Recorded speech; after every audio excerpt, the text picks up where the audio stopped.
Back to our channel. So today in this video we are going to discuss about how to add custom networks Arbitrum Polygon base correctly in MetaMask. So without wasting much of our time, let's get straight into the video.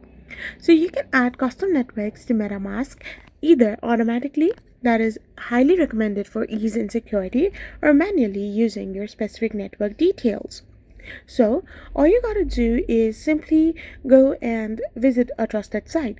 So I am going in BaseScan. So once you do this, you can simply have an automatic MetaMask customization. So you need to visit a trusted site and connect your wallet. If you're using Chainlist, you will need to connect your MetaMask wallet to the site. Now you need to click on to the add section and approve it in the MetaMask as well. Now you can switch networks optionally. You can choose to switch to the new network immediately. The network will now be available in your network drop-down menu. So if you want to do it manually, then all you gotta do is simply go to MetaMask, go to the network setting, add your setting, and select add a network manually and enter your network details. I hope you found this video helpful, so don't forget to hit that subscribe button and do give us a thumbs up. We will be back again with more informative videos. Thank you for watching.